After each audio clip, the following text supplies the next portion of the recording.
Le prix du sucre connaît une hausse sur le marché. Le kilogramme s'acquiert à 650 francs au lieu de 600 francs. Le sac qui coûtait 27 500 est vendu à 28 500 voire 28 700 francs. Les boutiquiers confient qu'ils peinent à disposer du produit. Leurs fournisseurs leur indiquent qu'ils ont trop plein de commandes, situation qui affecte les consommateurs. Le sujet est signé Elhaj Moussabé. L'on décrit une pénurie du sucre. Voilà déjà que les conséquences se font ressentir chez les boutiquiers. J'arrive pas à trouver le sucre chez les opérateurs. Encore que ça coûte cher. Un sac qui coûtait 27 500 francs est vendu à 28 500, voire 28 700 francs. Elhaj Touré est lui aussi gérant de boutique à l'unité 12 des Parcelles Assainies. Il confirme la disponibilité du sucre chez les opérateurs. Le seul hic, le produit connaît une inflation, confie-t-il. Nous ne pouvons pas acheter le sac à 28 500 francs et revendre à 575 francs le kilo. En plus, le sac est manquant de 3 à 5 kilos. Avant, le kilo du sucre coûtait 600 francs. Maintenant, c'est 650 francs. Et nous galérons pour en trouver une quantité suffisante. La cherté du produit, même les petits commerçants de la dose de café journalier la vivent. Les boutiquiers vendent tous au même prix. C'est auprès de la mairie que j'ai pu avoir du sucre à 650 francs, vous imaginez? 650 encore. Les commerçants soutiennent par ailleurs ne plus trouver leur compte dans l'écoulement du sucre. Ce n'est plus facile de vendre le sucre. Il est préférable de ne pas vendre le sucre. Nous y gagnons rien. Toutefois, ces acteurs appellent les opérateurs et les autorités à un consensus autour du sucre pour des solutions à cette rupture. Elhaj Moussabé, au moment où on parle de pénurie de sucre dans le pays, la malnutrition prend des proportions inquiétantes à Saint-Louis. L'étude réalisée par l'organisation SMAT en 2015 révèle que 17,9% des enfants de 0 à 5 ans et des femmes de la région souffrent de malnutrition chronique, 14,7% de la même cible de malnutrition aiguë, une tendance que le bureau exécutif régional de Saint-Louis de la cellule de lutte contre la malnutrition compte inverser, nous dit Gambi Gagne. Selon l'enquête SMART de 2015, 14,7% des enfants de 0 à 5 ans et des femmes sont victimes de malnutrition aiguë. Une situation peu reluisante, même si le seuil fatidique des 22% est encore bien loin. Nous avons par rapport à la malnutrition aiguë une prévalence de 14,7%. Mais il y a des différences par rapport aux différents départements. Et par rapport à la malnutrition chronique, nous pouvons dire que la région est en une situation acceptable parce que cette prévalence de malnutrition chronique tourne autour de 17,9%. La non-couverture des interventions des programmes de lutte contre la malnutrition est l'une des contraintes qui ont conduit à de tels résultats. Nous avons des problèmes d'insécurité alimentaire, mais nous avons aussi des problèmes de pratique, de croyances, etc., qui font que les communautés ont du mal à adopter certains comportements. Entre autres défis pour renverser la situation, le comité régional de suivi envisage l'implication des collectivités locales. Les défis à relever, c'est d'intensifier encore le paquet de services de nutrition communautaire, d'enrôler le plus de villages qui bénéficieraient du paquet complet. Parce que quand même, ce qu'on peut dire, c'est que toutes les communes de la région de Saint-Louis sont bénéficiaires du programme de renforcement de la nutrition. Et donc, il faut augmenter le nombre de sites qui bénéficieront du paquet. Il faut également renforcer l'approche multisectorielle. Voilà. Le comité en a une illustration parce que composé des différents secteurs, maintenant il va falloir tenir des rencontres pour que chaque secteur puisse venir partager son plan d'action, montrer sa contribution par rapport à l'atteinte des objectifs de nutrition et le suivi se fera pour voir un peu le niveau de réalisation de ces plans d'action. Le programme de renforcement de la nutrition PRN et le projet d'appui à la sécurité alimentaire des ménages vulnérables PASAV comptent ainsi venir à bout de la malnutrition dans toutes ses formes. Un mot de santé dans ce journal. Le diabète de type 2 touche beaucoup de monde au Sénégal. Un diabète qui peut être évité et que l'on peut prévenir lorsqu'on a une alimentation saine, pauvre en sucre et en matières grasses. En prélude à la journée mondiale du diabète, Medican, en collaboration avec Remedian, a tenu à dépister et à sensibiliser la population sur cette maladie. Ndeye Fatim Lo nous en dit plus. 220 millions de personnes sont diabétiques dans le monde. 720 000 Sénégalais souffrent de cette pathologie. La plupart de ces cas de diabète sont de type 2. Nous savons qu'aujourd'hui, avec les enquêtes, près de 2 à 3% de la population est porteur de signes, en tout cas est porteur d'anomalies glucidiques donc en rapport avec le diabète. Et nous savons également que 92% des cas de diabète sont des diabètes de type 2, c'est-à-dire des diabètes qui ont été acquis et qui sont généralement contrôlables et prévenables. Le diabète est une maladie qui entraîne beaucoup de complications lorsqu'il n'est pas pris en charge très tôt. Des complications oculaires, des complications rénales, des complications nerveuses et beaucoup d'autres complications. Donc le problème c'est justement de pouvoir faire son dépistage assez tôt et pouvoir éviter toutes ces complications. On peut se retrouver avec même des problèmes graves, même de la cécité, si on ne prend pas en charge très tôt, n'est-ce pas, son diabète. Ainsi, la clinique Medican et le Remedian, réseau métabolisme et nutrition, ont tenu le temps d'une journée une conférence afin de sensibiliser les populations sur les facteurs à risque. D'abord, il y a eu un dépistage de la glycémie, un dépistage également des facteurs de risque, l'hypertension artérielle, le poids, pour pouvoir, donc, qui sont tous des facteurs de risque métabolique. Et nous sommes en train également de sensibiliser la population sur ces facteurs de risque afin de pouvoir prévenir ces problèmes. Nous pouvons réduire de manière significative ces maladies que sont le diabète, l'hypertension et les maladies cardiovasculaires. Cette journée a été initiée en prélude à la journée mondiale du diabète. La prévention du diabète passe par la promotion d'une alimentation saine et équilibrée, c'est-à-dire pauvre en sucre et en matières grasses, mais riche en légumes. Le sida éliminé d'ici 2030, c'est l'objectif que se fixe l'Alliance nationale de lutte contre le sida. La directrice de l'organisation précise que les régions du Sud sont les plus touchées par la maladie. À travers une randonnée pédestre, l'ANCS a voulu informer l'opinion sur son plan de lutte. Les acteurs de la société civile ont pris part à l'exercice. Adia Antedien était de la partie. Mobiliser les communautés pour le dépistage, la prise en charge et le traitement des personnes vivant avec le VIH, renforcer les systèmes communautaires, promouvoir le respect des droits humains et l'accès aux services de qualité, tel est l'objectif que s'est fixé l'Association nationale de lutte contre le sida. Les 3,90 est un objectif globalement défini dans le monde pour mettre fin au VIH-Sida. C'est possible de réaliser cet objectif ici au Sénégal, c'est-à-dire de dépister 90% des personnes infectées, de mettre sous traitement 90% de ces personnes dépistées, mais également d'avoir une charge virale indétectable pour 90% de ces personnes sous traitement. Selon la directrice de l'ANCS, si les acteurs de la société civile se mobilisent et appuient les initiatives de l'État à travers le Conseil national de la lutte contre le sida et le ministère de la Santé, ils peuvent s'attendre d'ici 2030 à l'élimination du VIH-Sida. Le taux de prévalence est relativement faible au niveau de la population générale. C'est 0,7%, moins de 1%. Mais quand même, ça cache mal une disparité selon les régions, mais également les populations. Parce que vous trouvez dans des groupes comme les hommes qui ont des relations sexuelles avec des hommes, ou les professionnels de sexe, ou les usagers de drogue, un taux qui est supérieur. Donc, supérieur pour les usagers de drogue, c'est 0,8%.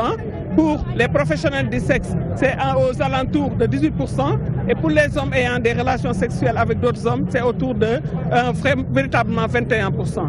Et nous pensons que pour avoir une réponse efficace, il faut déjà cibler ces groupes-là. Aujourd'hui, les régions qui sont les plus touchées, c'est véritablement les régions du Sud. Pratiquement, quand vous allez vers Ziguinchor, Kolda, etc. Cette randonnée pédestre a regroupé tous les acteurs de la société civile.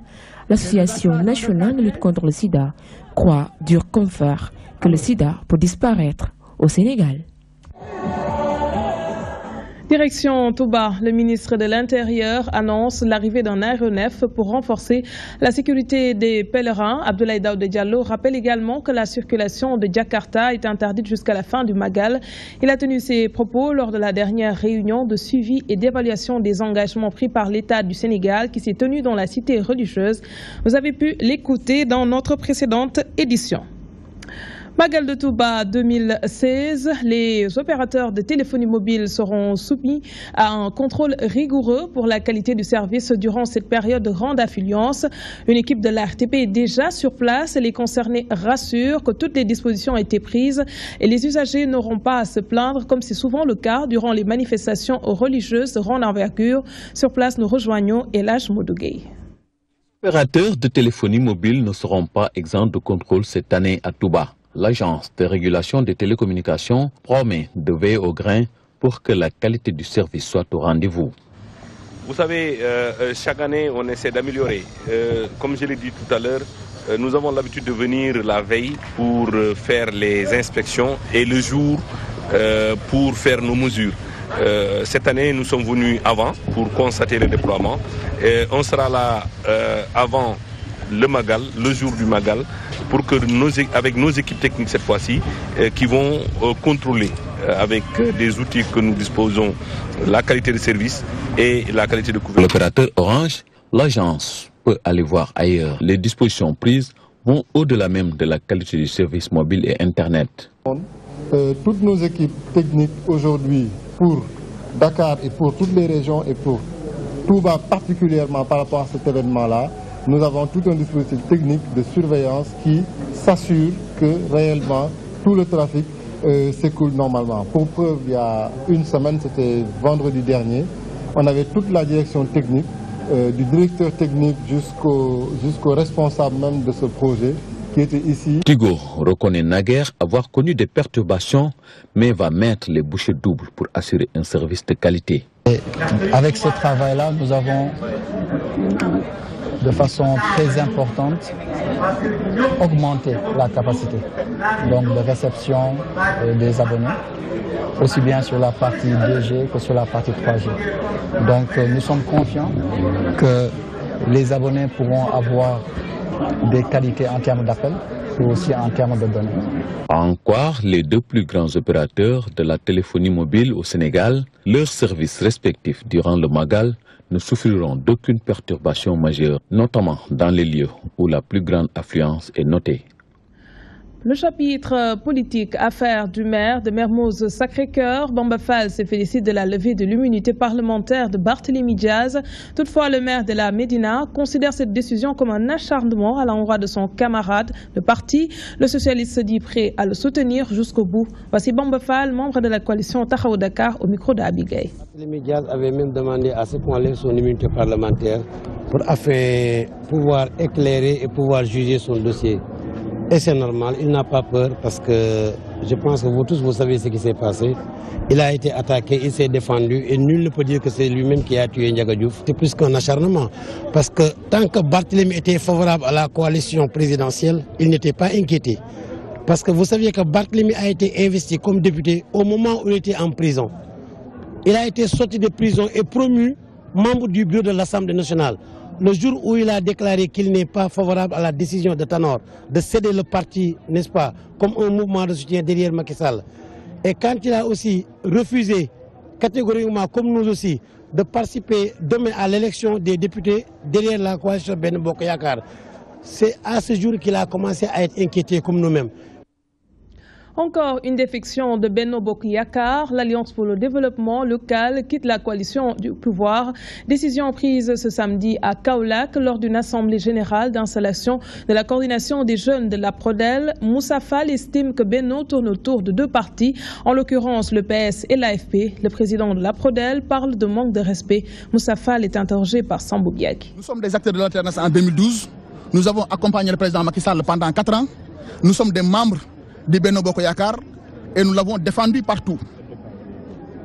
On n'est pas en train de faire un reniement, mais nous nous interrogeons sur la nature de cette coalition. Qu'est-ce que c'est que cette coalition? On a l'impression que les partis n'ont pas d'égale dignité au sein de cette coalition. il ne prend pas les gens au sérieux. Il n'y a que l'APR, l'AFP, à la limite le Parti socialiste qui se regroupent. Mais les deux partis ne peuvent pas constituer une coalition. Il faut qu'ils disent aux Sénégalais réellement qu'est-ce que représente cette coalition.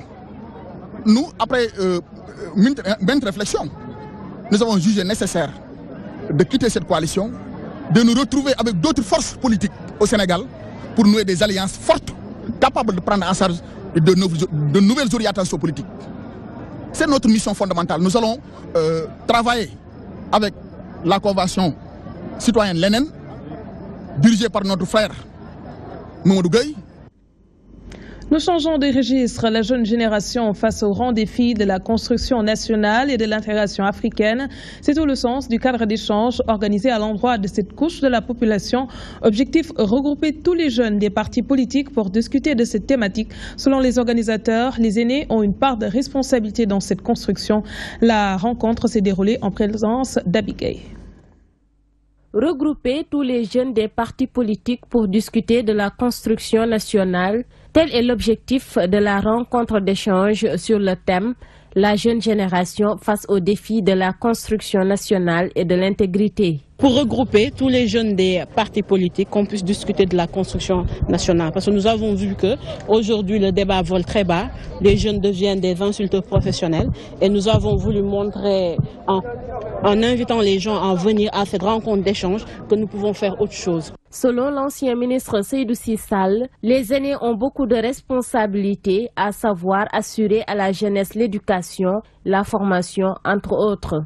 Il faut assurer à la jeunesse l'emploi,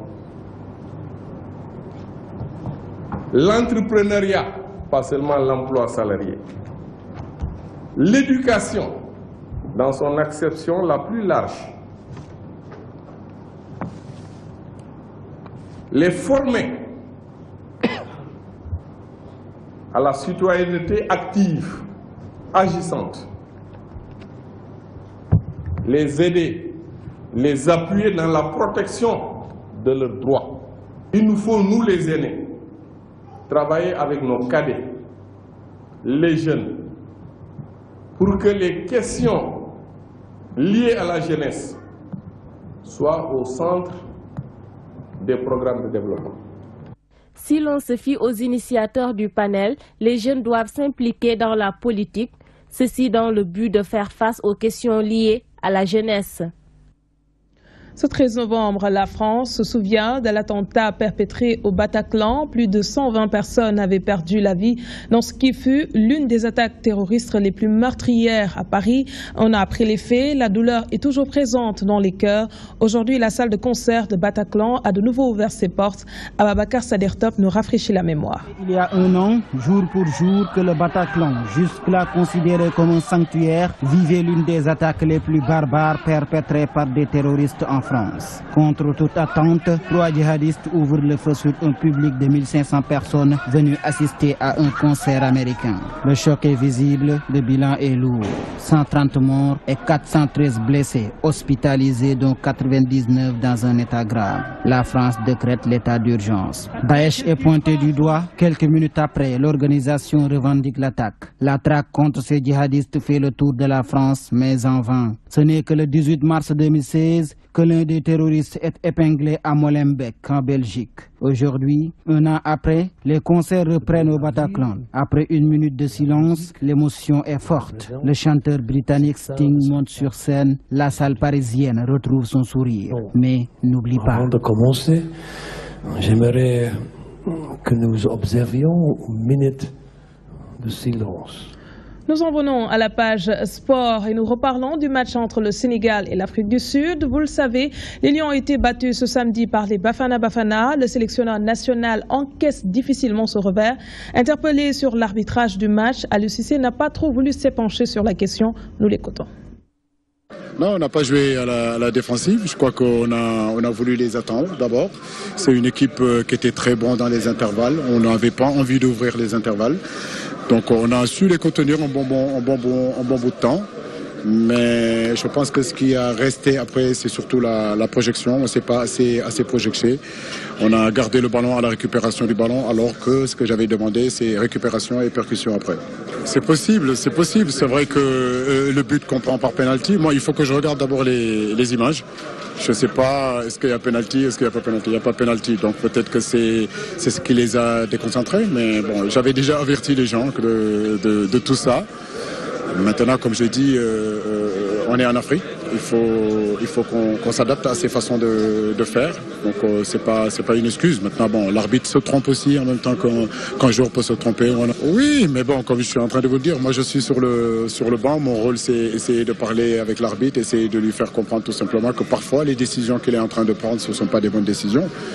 Mais comme je vous le dis, je n'ai pas trop envie ce soir de parler vraiment de l'arbitrage. Les commentaires vont bon train. Après la défaite du Sénégal face à l'Afrique du Sud, certains relèvent des erreurs dans la composition de l'équipe nationale. D'autres s'attendent à plus de vigilance de la part des Lions pour espérer une qualification du groupe au mondial, suivant quelques réactions au micro d'Elhadji Moussa Beye. Mambiram était sur le banc, ils ont mis Moussa Konaté, alors qu'il n'est pas un attaquant de métier. Il aurait pu mettre Mambiram au départ, puisque c'est lui l'attaquant de métier. Ils l'ont mis sur le banc. La preuve, la deuxième période ils ont été plus à l'aise à la deuxième période parce qu'ils ont eu un attaquant de métier. Momo Djamé, il était noyé carrément. Momo Djamé n'a pas convaincu. Il était noyé durant le match. Moussa Konaté le jouait sans calcul, oubliant qu'ils étaient les visiteurs. En somme, l'équipe n'a pas joué comme il faut. Mais nous avons football, gagne ou perdre. Le penalty que l'arbitre accorde, du penalty. Le penalty concédé est injuste. Le deuxième but également est endossé de façon anormale. C'est trop facile ça. Je me dis que l'équipe a manqué de maturité. Parce que si effectivement l'équipe était mature, c'est vrai, c'est des professionnels, mais s'ils étaient matures, ils n'allaient pas poursuivre l'arbitre pour contester la faute qu'il avait ciblée. Et c'est par rapport à ces contestations que les Sud-Africains ont joué à la va-vite et le deuxième but est arrivé. Donc je peux dire qu'à l'avenir, il faudra aussi que les gens se préparent mentalement par rapport à ces choses-là. Il ne faudrait pas se fier à l'arbitrage. Aliou Cissé a fait des progrès. C'est aux joueurs de prouver sur le terrain.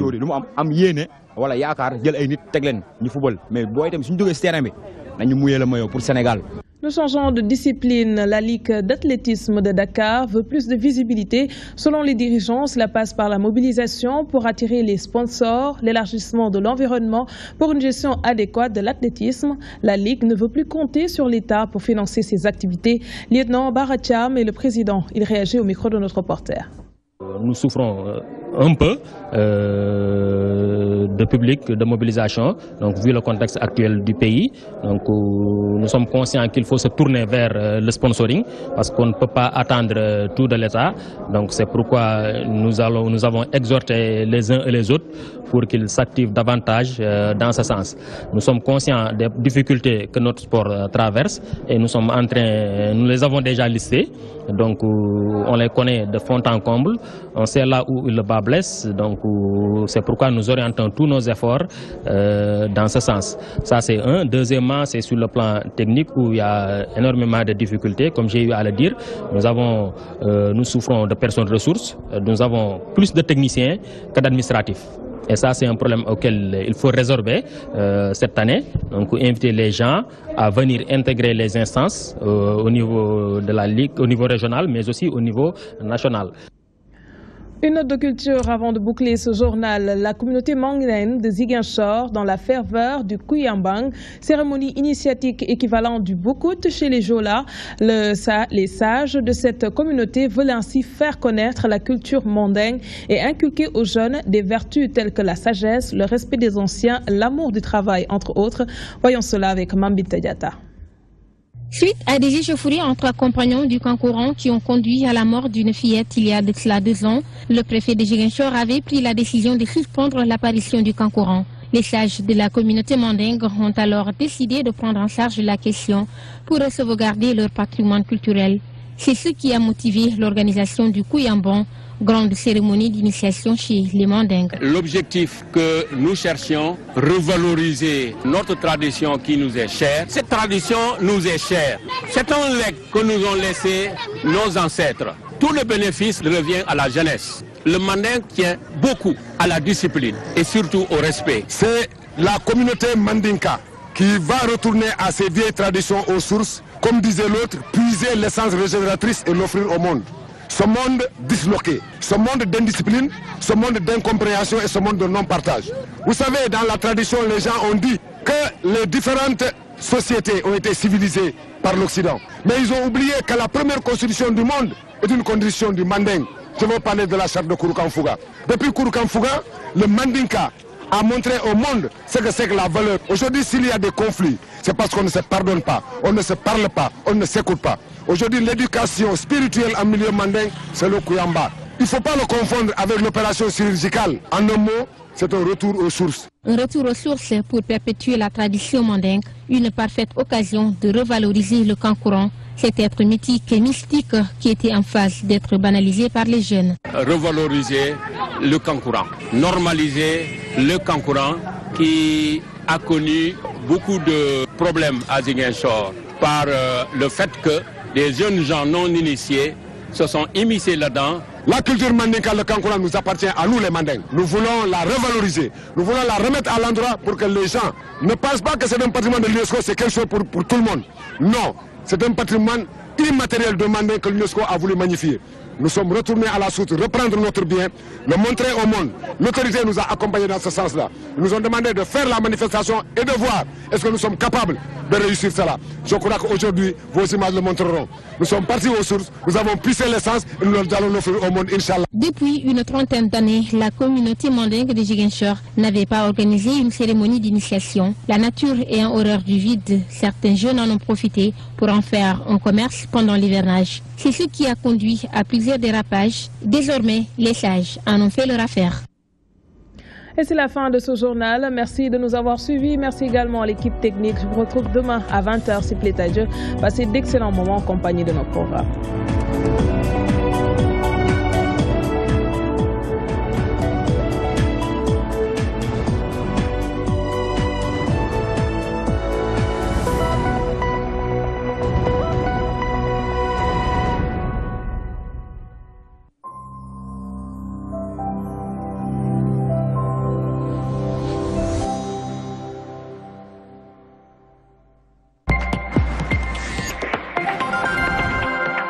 Bonsoir et bienvenue à ce lieu paradisiaque qui est le Grand Théâtre de Dakar. Et aujourd'hui, le grand concert nous y attend avec le groupe mythique bien sûr qui est le Kandjili.